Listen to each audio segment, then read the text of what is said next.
નમો હરિયંતાણં, નમો સિદ્ધાણં, નમો આયર્યાણં, નમો વજ્જાયાણં, નમો લોહે સૌવસાવણં, એસો પંચનમુકારો સૌવ પાવપનાશણો, મંગલાહાણં ચ સવ્યેસી પરમં વૈ મંગલં. મંગલં ભગવાન વીરો, મંગલં ગૌતમ પ્રભુ, મંગલં સ્થૂલપત્રાદ્યા, જૈન ધર્મોસ્તુ મંગલમ. પ્રવચનનો વિષય છે ભયને ભયભીત કરનારો એક બળવીર, રાજપુત્ર હરિવિક્રમ. આજથી આશરે 1000 વર્ષ પૂર્વે બનેલો 4750 શ્લોક અને 10 સર્ગની અંદરમાં વહેંચાયેલો હરિવિક્રમ ચરિત્ર નામનો આ ગ્રંથ ભય ઉપર વિજય પ્રાપ્ત કરવા માટે આ એક સાહસથી ભરપૂર કથા આપણને બતાવે છે. ઘણી વખત માણસ પોતાનો ભય જાતે ભગાડી શકે છે, અથવા તો આવા કેટલીક વ્યક્તિઓની કથા સાંભળ્યા પછી, આવી કથાને સાંભળ્યા પછી એનો ભય આપોઆપ દૂર થઈ જાય છે. તો જીવનની અંદરમાં હર વ્યક્તિને હર પ્રસંગે હર જગ્યાની અંદરમાં નાનો મોટો છૂપો એક ભય પરેશાન કરતો હોય છે. કેટલી વખત ડર પણ છે ને સારો એટલા માટે હોય છે કે ડરથી કામ કરે તો ઉલટાનું વધારે સાવધાન રહે. પણ જ્યારે માણસ એટલો બધો ડરી જાય કે જ્યારે એ ડરથી કામ જ ન કરી શકે તો એ ડર પાછો નકામો છે. એટલે આ કથા દ્વારા આપણને જાણવા માટે મળે છે કે કોઈ પણ નવું કાર્ય કરતા પહેલા મન અવઢવની અંદરમાં રહે, આશંકિત રહે એ વાત અલગ છે, અને મનની અંદરમાં એક ડર રહ્યા કરે એ વાત અલગ છે. તો આપણે ભયને ભયભીત કરનારી આ કથા, ભયને ભયભીત કરનારા રાજપુત્રની આ કથા આપણે ત્યાં સુધી પહોંચેલી હતી કે જંગલની અંદરમાં હરિવિક્રમ રાજા ભુવન સુંદરી રાણી જય નામના કેવલી ભગવંતની પાસે સુરસેન રાજાનું ચરિત્ર સાંભળે છે. અને એની અંદરમાં જે સુરસેન રાજાની જે કથા, એમાં જે વીરસેન નામનો એનો પુત્ર, અને એ પુત્રનું પણ કેવું અદ્ભુત પરાક્રમ છે. જૂના સમયની અંદરમાં રાજપુત્રોને આવી તાલીમ આપવામાં આવતી હતી. વર્તમાન સમયની અંદરમાં જોવા માટે જઈએ ને તો આજનું આધુનિક સ્કૂલનું શિક્ષણ માત્ર ને માત્ર ભણેલો એક મજૂર બનાવવાની ફેક્ટરી બનેલું લાગે છે. શિક્ષણ ભલે કદાચ આધુનિક બન્યું છે, પરંતુ માણસની અંદરમાં એક નિર્ભયતા, એક પરાક્રમ, એક પવિત્રતા, એક દેશદાજ, એક જનૂન, એક જવામર્દી, એક જવાબદારી ભર્યો એક ઇન્સાન બનાવવાની અંદરમાં લગભગ આજનું શિક્ષણ કાચું પડ્યું છે. જોઈ લો, કદાચ તમને આ મારી વાત ખોટી લાગતી હોય તો આજના સર્વેને જોઈ લો, શિક્ષણની વ્યવસ્થાને જોઈ લો, શિક્ષણ વ્યવસ્થાના સંચાલકોની વાતોને જાણી લો. જેટલા ટીચરો, જૈન ટીચરો ક્યારેક પ્રવચન દરમિયાન મળે ત્યારે એક જ કે ગુરુદેવ સ્કૂલમાં ભણાવીએ છીએ, પણ બાળકોની જે ઉદ્ધતાઈ અને એ લોકોનું અભદ્ર વર્તન, અશિસ્તભર્યો વ્યવહાર, એટલી બધી ક્યારેક મનની અંદરમાં શરમ આવી જાય કે અમે શું આ બાળકોને ભણાવી શકવાના હતા. જ્યારે જૂના કાળની અંદરમાં ગુરુકુલ પદ્ધતિ એવી હતી કે એક જંગલની અંદરમાં રહેવાનું, કુદરતી પાઠશાલામાં ભણવાનું અને કુદરતી રીતે એનો વિકાસ થવાની અંદરમાં આવતો હતો. આ તો પારકી ભાષાની અંદરમાં પારકું શિક્ષણ, જે કશું જ કામનું નથી એવું બધું ભણાવવામાં આવે છે કામની ઉંમરમાં. એટલી બધી થોથા પંડિતગીરી, એટલા બધા પુસ્તકો, એટલો ભારેખમ સ્કૂલ બેગ, અને આના વજનની હેઠળ બાળપણ તો દબાઈ ગયું, પણ બાળકની આખી જિંદગી અંદરમાં દબાઈ ગઈ. વરના જૂના કાળની અંદરમાં મોટા ભાગના આવા રાજપુત્રો સાહસિક હતા, પરાક્રમી હતા. કેમ આજના છોકરા છોકરીઓ આટલા બધા ડરપોક પેદા થાય છે, આટલા બધા ઢીલા પેદા થાય છે, આટલા બધા મનથી અંદરમાંથી ભયભીત પેદા થાય છે? અગર ભયભીત ન થતા હોય તો આટલા બધા સુસાઇડના કિસ્સા કેમ વધે? આટલા બધા મારામારીના કિસ્સા કેમ વધે? આટલા બધા રેપના કિસ્સા કેમ વધે છે? સ્કૂલોની અંદરમાં, કોલેજની અંદરમાં જે ગંદામાં ગંદા કાર્યો થતા હોય છે, આ તો બહાર નથી આવતું, ખાલી મારામારીના કિસ્સા જ બહાર આવે છે.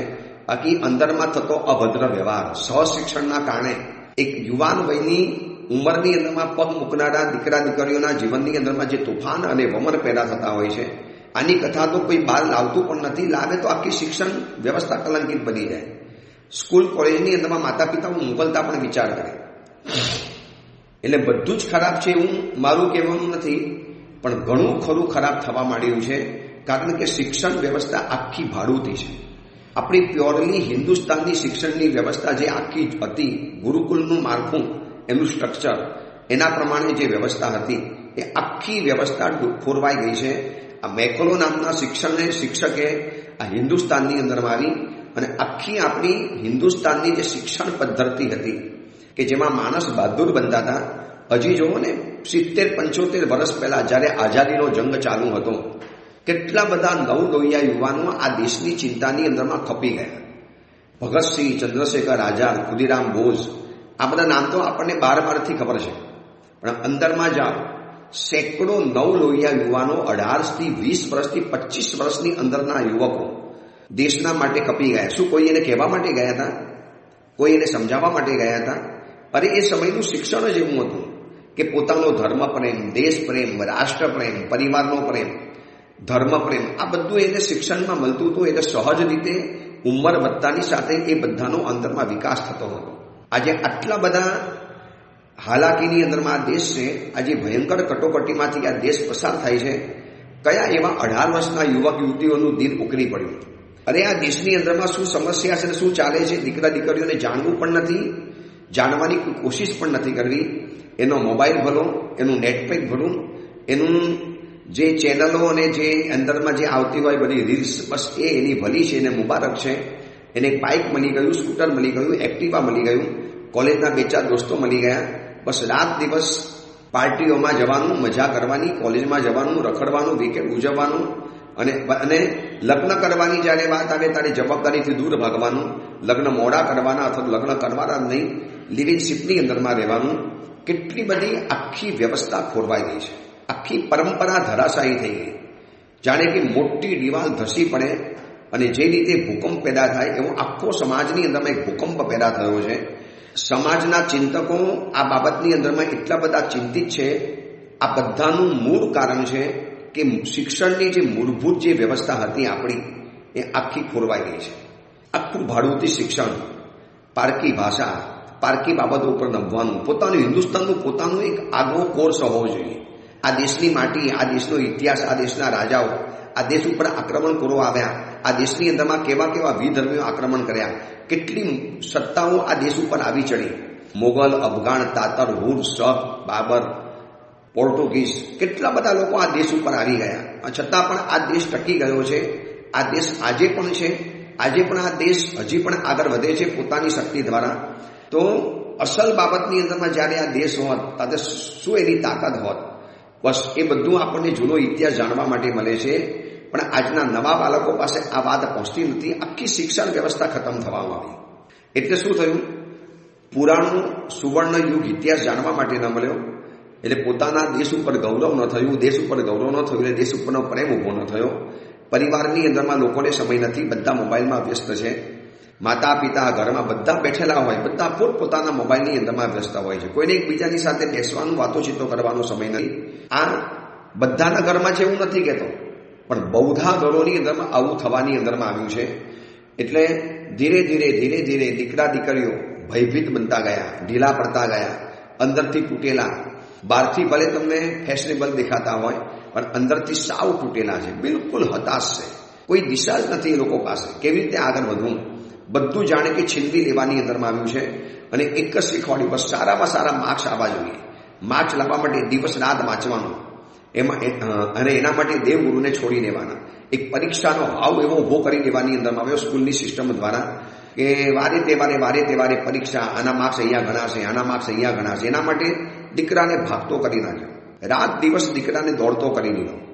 આ અહીંયા કથાની અંદરમાં જોજો, રાજપુત્ર વીરસેન કેવો અદ્ભુત પરાક્રમી છે.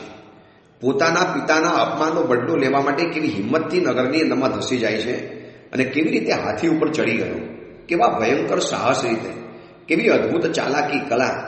આજની તારીખની અંદરમાં ચલો આપણે હાથી ઉપરની વાત કરીએ છીએ, આજના તારીખમાં હાથી નથી તો આપણે ગાડી ગણો, ટ્રક ગણો, રેલવે ગણો, એરોપ્લેન ગણો. શું એની ઉપર કોઈ દીકરો આવી રીતે ચાલુ ટ્રેને ચડી શકે? જેમ હાથી ઉપર ચડવું કઠિન છે ને, જેમ અત્યારે ટ્રેનની અંદરમાં ચડવું કઠિન છે ચાલુ ટ્રેને, એના છાપરા ઉપરથી કૂદકો મારીને આગળના રેલવે ડબ્બાની અંદરમાં ઘૂસી જવું, જેમ આજે કઠિન કહેવાય અને સ્ટન્ટ કહેવાય. આવા સ્ટન્ટ જો કઠિન લાગતા હોય તો જૂના કાળની અંદરમાં રાજકુમારો આવા કેવા ઇઝીલી આ બધા સ્ટન્ટ કરી બતાવતા હતા, કારણ કે ગુરુકુલમાં બધું જ શીખવાડવામાં આવતું હતું. જીવનની બધી જ કલા, જિંદગી સાથે જોડાયેલી બધી જ વાતો, જીવનનો પાયાની વાતો, જે પ્રેક્ટિકલ જીવન લાઈફ, જે રોજબરોજ જીવનની અંદરમાં કામ લાગે છે, એવી બધી જ બાબતો એટલે જેટલી પણ માનવ જાતને રોજ જીવવા માટે જરૂરી પડે છે એ બધી જ બાબતો સમજાવવાની અંદરમાં આવતી હતી. અને આજનો 12 વર્ષ સુધી ભણેલો દીકરો પછી ડિગ્રી ક્લાસની અંદરમાં જાય, કોલેજમાં જાય, એના માટે વળી પાછા બીજા 6, 7, 8 વર્ષ બગાડવાના, અને છેલ્લે એક વિષયની અંદરમાં સ્નાતક કે નિષ્ણાત બનીને જ્યારે બહાર આવે અને પછી એને કહે કે બીજી કલા, તો કે મને નથી આવડતી, મને ખાલી આટલું જ આવડે છે. જ્યારે જૂના કાળમાં 12 વર્ષની અંદરમાં સંપૂર્ણ કલાની અંદરમાં પારંગત થઈને છોકરાઓ બહાર આવતા હતા. આટલો ફરક છે શિક્ષણોની અંદરમાં. આ રાજપુત્ર વીરસેન જોજો કેવી ચાલાકીથી હાથી ઉપર ચડી અને સામંત રાજાને કહી દીધું કે જા તારા રાજાને કહી દે છે એ આવી રહેલો છે. હવે આ બાજુ નૃપસિંહ રાજા, એને જ્યારે સમાચાર તો મળ્યા કે ભાઈ કોકે મને ચીમકી આપી છે, એ આવી રહેલો છે, જોઉં તો ખરો કોણ આવ્યો છે. એટલે ખાસ જોવા માટે પોતાના મહેલમાંથી રાજ સવારી કાઢી અને જૂના કાળમાં આવી રીતે રાજાઓ નગરમાં ચર્યા માટે નીકળતા હતા. હાથીના હોદ્દા ઉપર બેસો છે, આગળ અસવારો હીરો ચાલે છે, આજુબાજુની અંદરમાં ખુલ્લી તલવાર લઈ અને સૈનિકો ચાલી રહેલા છે અને નગરના મધ્ય ભાગમાંથી જઈ રહેલા છે. ભાટ ચારણો, લોકો એની કીર્તિ કરે છે, લોકો એનો જય જયકાર કરે છે. રાજાએ સાંભળીને ખુશ થાય છે, મુસ્તાક થાય છે અને બરાબર એ જ રસ્તા ઉપર એની રાજ સવારી આવી કે જે જગ્યા ઉપરથી વીરસેન પસાર થઈ રહેલો હતો. અને વીરસેને સાંભળ્યું કે આ કોનો અવાજ આવે છે, આટલો બધો તુમુલ અવાજ. ધ્યાનથી સાંભળ્યું અને ધ્યાનથી જોયું ત્યારે ખબર પડી, ત્યારે એને ખ્યાલ આવ્યો કે નૃપસિંહ રાજાની સવારી આવી રહેલી છે. નૃપસિંહ રાજા ખુદ સવાર થઈને, હાથી ઉપર સવાર થઈને આવી રહેલો છે. અને આ જોયા પછી નૃપસિંહનો ક્રોધ કાબૂમાંથી બહાર નીકળી ગયો.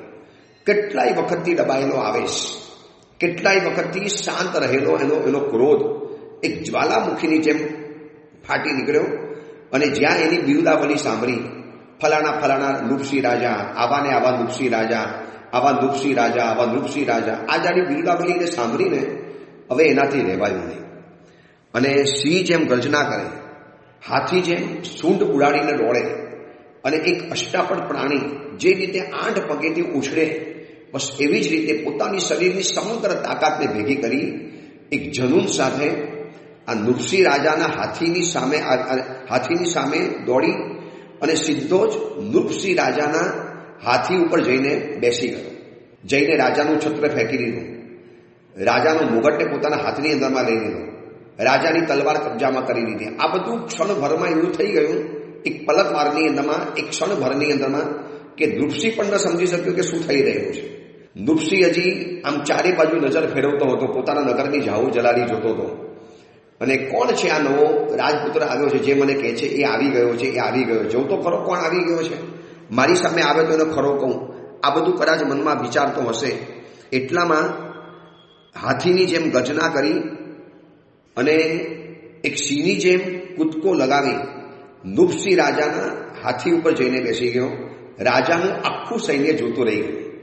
તલવારવાળા, ભાલાવાળા, બાણવાળા, કમછાવાળા બધા ઉભા રહી ગયા અને બધાને કીધું ખબર ના જો, મને કશું જ કર્યું છે તો, એક હથિયાર ફેંક્યું છે તો આ રાજા તમારો સલામત નહીં રહે. અને રાજાના માથાના વાર ઝાલ્યા, મુગટ તો નીચે પાડી દીધો, તલવાર પોતાના હાથની અંદરમાં લીધી, રાજાના માથાના વાર ઝાલી લીધા. કેમ, તમને ખબર નથી?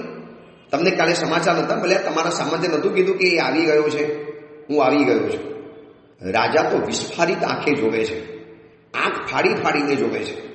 સોહમનું રૂપ, અદ્ભુત સૌંદર્ય, સુંદર શરીરનું બલ, કસાયેલું શરીર, સૌષ્ઠવ ભર્યો ચહેરો, આંખોની અંદરમાં સપના અને સાથે સાથે આંખની અંદરમાં જે જનૂન છે, આંખની અંદરમાં જે આગની લપકારા દેખાય છે, એક ઝેરી નાગના ઝેરની અંદરમાં જે ભયંકરતા, તીવ્રતા હોય એટલી તીવ્ર દાહકતા આ રાજકુમારની આંખની અંદરમાં લપકી રહેલી છે. એને થાય કે હમણાં મારી આંખની અગ્નિથીને જલાવીને ભસ્મ કરી નાખો. કેમ, તમને સમાચાર નહોતા મળ્યા? હોઠ પીસીને એક શબ્દ બોલે છે, બરોબર દાંતમાંથી દાંત ઘસીને આ એક શબ્દ બોલે છે. મોટા અવાજે બોલાયેલા શબ્દો આખા નગરને શાંત કરી દીધું. નગરની અંદરમાં ફરનારા બીજા પણ નગરવાસીઓ દુકાનદારો આ બધા જોતા રહી ગયા કે નૃપસિંહનું આટલું ભયંકર અપમાન કોઈ કરી જ ન શકે, કરવાનો વિચાર પણ ન કરે. આ ક્રૂર રાજા છે, ઘાતકી રાજા છે, અને આનું અપમાન કરનારો આ યુવક કોણ છે? કોણ છે આ યુવક? એનો જમણા હાથે એની જટા જાળી છે, ડાબા હાથની અંદરમાં તલવાર છે, મુગટ નીચે ફેંકી દીધો છે. અને જે નૃપસિંહ રાજા બીજાઓને ડરાવતો હતો, આજે એની આંખની અંદરમાં એક ડરની લકીર પેદા થઈ ગઈ. અને વીરસેન રાજાએ ત્રાળ પાડી કે હે સામંતો, હે સૈનિકો, હે સેનાપતિઓ, આ તમારો રાજા અત્યારે મારા કબજામાં છે. તાકાત હોય તો આવી જાઓ મારી સામે. હિંમત હોય આ તમારા રાજાને મારી પાસેથી છોડી બતાવો, વરના એના પ્રાણ લેતા હું અટકાઈશ નહીં. આ બાજુ સેનાપતિઓ સૈનિકો પૂછે કે આપ કોણ છો? નીચે તો આવો, મંત્રણા કરીએ, છોડી દો. અચાનક આવો, તમે હુમલો કરી દીધો. તો કે મેં હુમલો કર્યો અચાનક નથી કર્યો, બધાની સામે કર્યો છે. પાછળથી પણ નથી કર્યો, સામે ચડીને આવ્યો છું, હાથી ઉપર ચડીને આવ્યો છું, હાથીની સૂળ ઉપર પગ મૂકીને આવ્યો છું. કેમ તમે જોઈ ન શક્યા? હવે આ વીરસેન ક્યારે ભાગ્યો, ક્યારે દોડ્યો, ક્યારે હાથીની સૂળ ઉપર પગ મૂકી દીધો, અને એક પગલાનો ત્યાં ટેકો લઈ અને બીજા પગલે સીધો હાથીના હોદ્દા ઉપર રાજાની અંબાડીમાં ક્યારે જઈ પહોંચ્યો. આ એટલું બધું ક્ષણભરમાં બની ગયું ને કે એમ લાગ્યું કે જાણે કે આ બધું ગોઠવાયેલું છે. રાજા પણ નથી સમજી શકતો. નૃપસિંહ રાજા ડઘાઈ ગયો છે. ગમે એટલો પરાક્રમી રાજા હોય, પણ જ્યારે આવી પરિસ્થિતિનો સામનો કરવાનો આવે ને ત્યારે ભલભલો અંદરમાંથી મૂંઝાઈ જાય. રાજા પોતે એટલો મૂંઝાઈ ગયો છે. આ સુધીની અંદરમાં અનેકોને ભયભીત કરનારો, અનેકોને દંડ આપનારો, અનેકોની સાથે ભયંકર વર્તાવ કરનારો નૃપસિંહ રાજા પોતે આજે બિલકુલ ચૂપચાપ બનીને બેઠેલો છે. બોલી પણ શકાતું નથી, હલી પણ નથી શકાતું. ડર લાગે છે કે આ કોઈ નાનકડો છોકરો, એને વધારે ઘા તો એ લાગી ગયો કે આવો નાનો છોકરો મારું અપમાન કરી જાય. ઝાડ તો અંદરમાં બહુ લાગી છે, ગુસ્સો તો ભયંકર આવ્યો છે, પણ અત્યારે ચહેરા ઉપર બતાવાય એમ નથી કે જીભેથી બોલી શકાય એમ નથી. સમસમીને બેઠો છે. અને ત્યાં કહે છે, જોઈ લો આ તમારા રાજાનું બલ. તમે આવા રાજાના સૈનિકો છો, તમે આવા નિર્બળ રાજાની સેવા કરો છો. તમને કોઈ બીજો સારો રાજા ન મળ્યો, તમે આવા સાવ ઢીલા અને અશક્ત રાજાની સેવા કરો છો. રાજાને એક એક શબ્દોનો ઘા વાગે છે, અને સૈનિકો બધા નીચા મોએ બેઠેલા છે. રાજાને એમ કે હમણાં કોઈ સૈનિકો હુમલો કરશે અને આની સાથે બાદ ભીડશે અને મને છોડાવશે. પણ બધા સૈનિકો, હવે રાજા જેવો રાજા પોતે ગભરાઈ ગયો હોય તો સૈનિકો શું કામ પોતાનું જાન જીવનમાં મૂકે? અને જે રીતે રાજપુત્રની ત્રાળ, જે રીતે આ વીરસેન ઉપર ચડી ગયો છે, અને જે રીતે ત્યાં ઊભા રહેવાની એની જે એક અનોખી અદા છે, અને જે રીતે રાજાના માથાના વાળ પકડી અને બરોબર કચકચાવીને રાજાના માથાના વાળને પકડીને જે ઉભેલો છે, તાકાત નથી કે કોઈ ચૂં કે ચા કરી શકે. રાજા પણ કશું નથી કરી શકે એમ. રાજાને મનમાં તો બહુ થાય છે, હમણાં કૂદું, મારી નાખું, ફેંકી દઉં, હમણાં એનો પ્રાણ લઈ લઉં, હમણાં એની જીભ કાપી નાખું, હમણાં એના માથાના ટુકડા કરી નાખું. ઈચ્છા તો બહુ થાય છે, પણ કશું જ કરી શકે એમ નથી. એટલે મુગટ ગાળેલા મોટા મોટા રાજાઓ પણ વિસ્મય પામીને આપસની અંદરમાં વિચારી કરેલા છે કે ભાઈ આ કોણ હશે? કોણ છે આ 20 વર્ષનો દેખાતો આ યુવક, 20-22 વર્ષથી વધારે જેની ઉંમર નથી, પણ એક દેવતા જેવો જેનો ચહેરો છે, એનું તેજ જેવો, એની પવિત્રતા જેવું, એનું રૂપ જેવું, એનું સૌંદર્ય જેવું, એનું લાવણ્ય દેખાય છે. આવો અદ્ભુત રાજપુત્ર સાથે આવો પરાક્રમી, શું આ કોઈ દેવકુમાર છે? શું વિદ્યાધરનો બાલ રાજા છે? વિદ્યાધર યુવક છે? તરે તરેની કલ્પના થાય છે. એમાં કેટલાક માણસોએ કીધું કે ભૂલી ગયા, આજથી બરોબર 20 વર્ષ પહેલા, આજથી બરાબર 20-22 વર્ષ પહેલા ઊંઘની અંદરમાં કુલદેવીએ આ રાજાને આ બાબતમાં સમજાવ્યું હતું કે તમારો મોત લેનારો, તમારી સાથે ભયંકર વર્તાવ કરનારો, તમને પાયપાલ કરનારો એક યુવક જન્મી ચૂક્યો છે. યાદ છે આવું કુલદેવી આપણા રાજાને કીધેલું, નૃપસિંહ રાજાને. અને એટલા માટે આ બધા રાજાઓ ભેગા થયેલા, અને બધા રાજાઓ પોતાની સલામતી સિક્યોર કરવા માટે, પોતાની સલામતીને બનાવવા માટે હુમલો લઈને આવેલા. અને હુમલાની અંદરમાં રાજા શૂરસેનને ભાગવું પડેલું, અથવા તો દેવતાઓ એને બચાવી લીધેલું. યાદ છે બરોબર એને 20 વર્ષ થયા, અને 20 વર્ષ પહેલા કીધેલું કે એક યુવક આવશે જે તમને પાયમાલ કરશે, એક યુવક આવશે જે તમારી ઉપર બરોબર સિતમ વરસાવશે, એક યુવક આવશે કે જે યુવકને તમે પરેશાન કર્યો છે તમને આવીને પરેશાન કરશે. અને શૂરસેનનો પુત્ર આ કદાચ વીરસેન લાગે છે. આપણે એનું નામ સાંભળ્યું છે, વીરસેન તરીકે જન્મ થયો છે. જો આ 20 વર્ષનો દેખાય છે, કેટલી નાની ઉંમરનો આ યુવક છે, કેવો સોહામણો દેખાય છે, કેવો અદ્ભુત દેખાય છે, કેવો આપણે લાડ પ્યાર કરવાનું મન થાય છે. અને આ 20 વર્ષનો આ પુત્ર અત્યારે હાલમાં થયો હોવો જોઈએ અને આ સુરસેનનો જ પુત્ર હોવો જોઈએ. એના સિવાય આવું સામર્થ્ય કોઈનામાં ન હોય. બાપથી બેટા સવાયા હોય અને આ સુરસેનનો દીકરો જ આવું સામર્થ્ય બતાવી શકે, આટલી હિંમત બતાવી શકે કે રાજાના હાથી ઉપર ચડી બેઠો છે. જો એને ડર સુદ્ધા નથી, જો એને મનની અંદરમાં બિલકુલ ચિંતા જેવું નથી દેખાતું. અને ઋષિ રાજા આ બધી અંદરની વાતો સાંભળે છે પણ રાજાથી કશું બોલી શકાય એમ નથી. રાજા બચારો ભયભીત બનીને બેઠો છે અને માથાના બાર એવા સકંજામાંથી પસર્યા છે ને કે આમથી આમ માથું પણ નથી કરી શકતો. અને કીધું જો સહેજ પણ ગડબડ કરીશ તો આ તલવાર તારું ડોકું ઉડાવશે, તારી તલવાર તારું ગળું કાપી નાખશે. ચૂપચાપ હું કહું એમ બેસી જા, ચૂપચાપ બેસી જા. એટલે કેટલાક ડાયા સેનાપતિઓ આવ્યા કે હે રાજપુત્ર, આપ જે પણ હો, અમારા સ્વામી સાથે તમારે આવું વર્તન ન કરી શકાય, તમે છોડી દો. તમે જે કોઈ આપણે કરવા દે, બોલો તમારી શું ઈચ્છા છે? એટલે વીરસેન કહે છે કે બધું તમને કહીશ, હમણાં તમે જાણવાની ઉતાવળ નહીં કરો. એ કહેવા માટે જ આવ્યો છું, હું એમને નથી જવાનો, મારો બધો જ પૂરો બદલો લઈને એથી જવાનો છું, યાદ રાખજો. અને એના જે રડતા ભર્યા શબ્દો, એની જે સિંહની ગજના જેવી ત્રાળ જેવા શબ્દો સાંભળ્યા, લાગ્યું કે આ કોઈનાથી માની શકે એમ નથી. અને આ સમાચાર, રાજાની આ હાલતના સમાચાર અંતેપુરની અંદરમાં કોઈએ મોકલાવ્યા. એટલે રાણીઓ દોડતી ભાગતી આવે. આખું બજાર સ્તંભી ગયું છે. સેંકડો નગર લોકો રોડની બે બાજુ ગોઠવાઈ ગયા છે. જેમ જેમ સમાચાર મળતા જાય છે એમ લોકો એકઠા થતા જાય છે. અને કુંવરી માલાની અંદરમાં લખ્યું છે, રાજાની આ હાલત જોયા પછી નગરજનો ડરવાના બદલે ઉલટાના ખુશ થાય છે કે સારું થયું આવા રાજાને આવો સબક કોઈ શીખવાડ્યો. આ રાજા કેટલો ક્રૂર છે, કેટલો ઘાતકી છે, કોઈની વાત સાંભળવા તૈયાર નથી, કોઈની વાત સ્વીકારવા તૈયાર નથી. આવું થવું જોઈએ એની સાથે, બરોબર છે. આને બરોબર સીધો કરવો જેવો છે.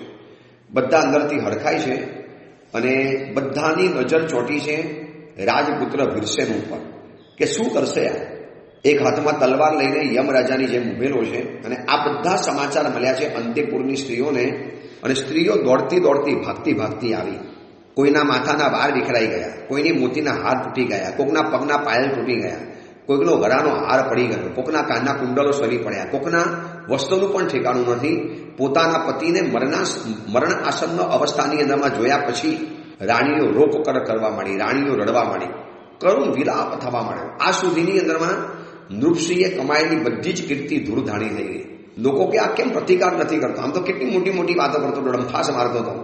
મેં તો એસા કरूंगा ને એસા कर दूंगा, કોઈ મારી સામે આવે મને બતાવીને બધાને ઠેકાણે કરી નાખીશ. તો કેમ આવો ઢીલો પડી ગયો? કેમ કશું આ બોલતો નથી?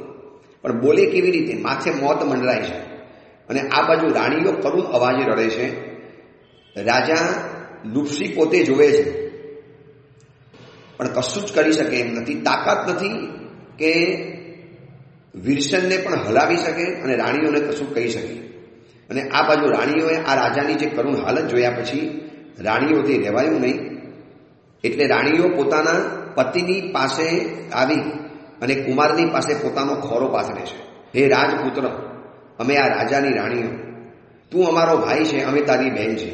શું અમને ભાઈ, તું અમારો ભાઈ છે તો અમને બહેન ગણીને માફ નહીં કરીને તો અમને વિધવા બનાવી દેશે? શું તું તારી બહેનોને વિધવા બનાવી દેશે? જે વ્યક્તિને કોઈ નથી પહોંચી વળતું એને એની લાગણી પહોંચી વળે છે.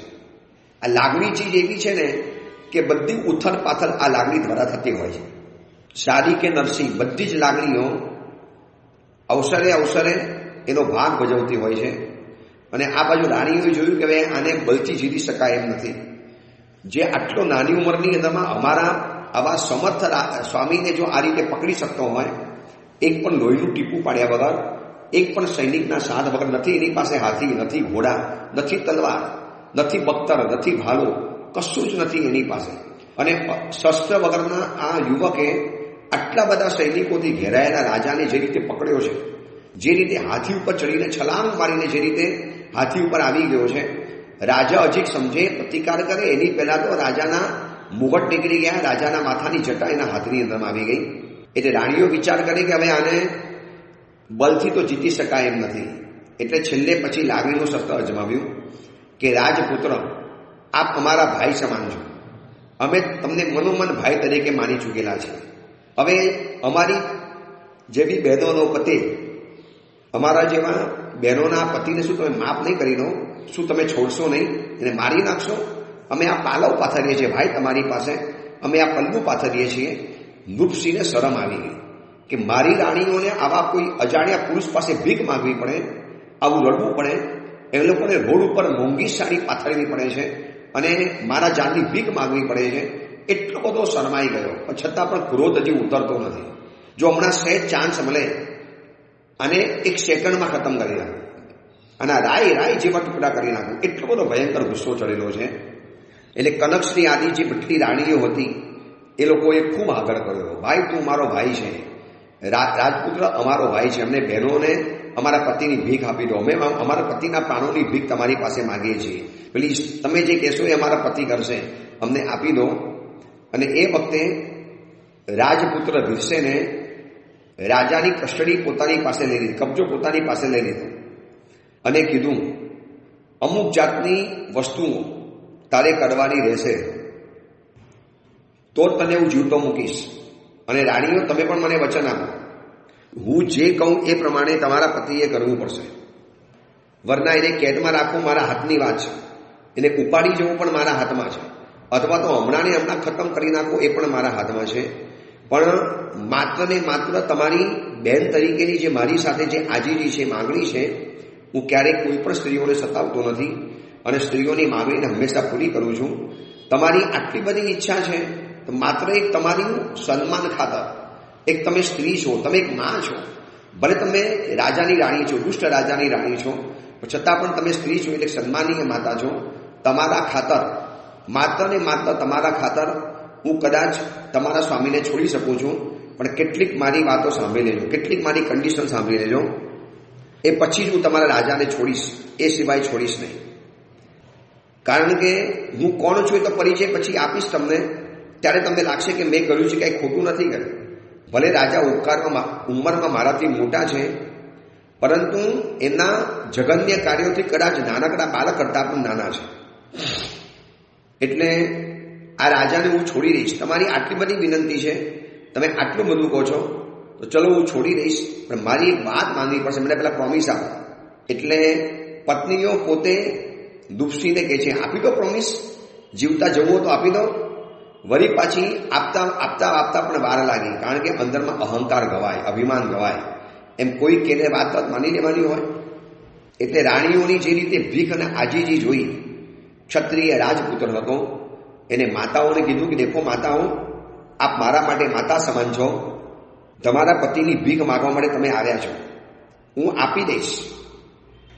કારણ કે ક્ષત્રિય છે કોઈ દિવસ સ્ત્રીઓની વાતને ક્યારેય નકારતો નથી. હવે આ કથા મને તમને આ એક બાબતનું મોડલ બતાવે છે કે સ્ત્રી દાક્ષિણ્ય આપણા જીવનની અંદરમાં હોવું જોઈએ. સ્કૂલમાં, કોલેજમાં, ક્લાસીસમાં, રમત જગતની અંદરમાં, પછી સિને જગતની અંદરમાં, રાજકારણની બાબતની અંદરમાં, બધી બાબતની અંદરમાં સ્ત્રીઓનું ભયંકર શોષણ થવાની અંદરમાં આવે છે. એટલી બધી સ્ત્રીઓ અંદરથી રિબાય છે, એની સાથે એવા ભયંકર પ્રસંગો અને બનાવો બની ગયા છે કે કહી નથી શકતા. ઘરમાં કહેવા માટે જાય તો આખું પિક્ચર બદલાઈ જાય. એટલે એટલું બધું ભયંકર શોષણ થાય છે સ્ત્રીઓનું, અને એટલી બધી નાનકડી કન્યાઓ આ દેશમાંથી રોજ ખોવાઈ જાય છે. એમ કહેવાય છે કે વર્ષે દાડે 75,000 બાલક બાલિકાઓ મિસિંગ છે, 75,000. કદાચ તમને ડાઉટ પડતો હોય તમે સર્ચ કરી શકો છો, હું ઓથેન્ટિક તરીકે બોલું છું, કારણ કે એવા બધા ફિગરો મંગાવું છું. 75,000 બાલક બાલિકાઓ બિહાર જેવા પછાત રાજ્યોમાંથી ગુમ છે. અને તપાસ કરતા ખબર પડી કે કેરાલાની અંદરમાં એક વિધર્મીઓનો કેમ્પ ચાલે છે, એની અંદરમાં આ બધા જ બાળકો ત્યાં સચવાયેલા હતા. આટલી બધી મોટી સંખ્યાની અંદરમાં બાળકો અહીંયાથી મિસિંગ છે. તો આ કથા આપણને સમજાવે છે, આ કથા આપણને શીખવાડે છે કે આવા સમયની અંદરમાં આપણે વિચારવું જોઈએ કે સ્ત્રી દાક્ષિણ્ય, સ્ત્રીની ભાવના, સ્ત્રી શું ચાહે છે, એની નાનકડી માંગણી હોય તો ઠુકરાવવાની નહીં, એ નાનકડી માંગણી હોય તો ના નહીં પાડી લેવાની. કારણ કે સ્ત્રી દાક્ષિણ્ય એ માણસનો મોટો ગુણ છે. કોઈ પણ સ્ત્રીને તમારી પાસે આવતા ડર ન લાગે, કોઈ પણ સ્ત્રીને તમારી પાસે આમ ભયભીત થવાનું વાતાવરણ ન મળે, કોઈ પણ સ્ત્રીને તમારા તરફથી એક રૂવાડું કંપે એવું કાર્ય થવાની આશંકા પણ ન જાગે. અને આ રાજપુત્ર વીરસેન જોજો, આટલો પોતાનો જાણી દુશ્મન છે, જાણી કટ્ટર દુશ્મન છે, જેને પોતાના પિતાની જિંદગી બગાડવામાં કશું બાકી નથી રાખ્યું, છતાં પણ રાણીઓની વાત સાંભળે છે, રાણીઓની વાત સ્વીકારે છે. હવે શું કરે છે, શું સ્વીકારે છે, કેવી રીતે કરે છે, એ અંગેની વાત આપણે આવતીકાલે કરીશું. મહાવીર ધામ શ્રી સંઘમાંથી હવે અમારો વિહાર થઈ ગયો છે. પ્રભુ પાર્શ્વનાથ ભગવંતના અઠ્ઠમ પતાવી અને હવે સુરતના અલગ અલગ સંઘોની અંદરમાં વિહાર કરવા માટે નીકળ્યા છીએ. 18 તારીખથી 24 તારીખ સુધી શ્રી સરેલાવાડી ઘોડડોલો જૈન સંઘમાં રહેવાના છીએ. પછી 25 થી 31 તારીખ શ્રી ભટ્ટાર રોડ જૈન સંઘ મરડિયા આરાધના ભવન એમાં રહેવાના છીએ. ત્યાર પછી કેનાલ રોડ જૈન સંઘમાં જવાનું, ત્યાર પછી ઉમરા જૈન સંઘમાં, ત્યાર પછી અડાજણ જૈન સંઘમાં, ત્યાર પછી પાલના વિવિધ સંઘો ઇત્યાદિ અનેક સંઘોની અંદરમાં ફરતા ફરતા ફરતા ફરતા આખો શેષકાળ સરસ મજાનું. ગયા વખતે આ શેષકાળની અંદરમાં છેક ગયા હતા શંખેશ્વર, ગિરનાર અને પાલીતાણા, પણ આ વખતે માત્ર ને માત્ર સુરતની અંદરમાં વિહાર કરવાના છે. એ અંગેની બીજી વિશેષ વાત આગળ કહેવાની અંદરમાં આવશે. એ જ મંગલ કામના, મંગલ ભાવના. જીનાગના વિરુદ્ધ કાંઈ પણ બોલાયું હોય તો મિચ્છામી દુક્કડમ.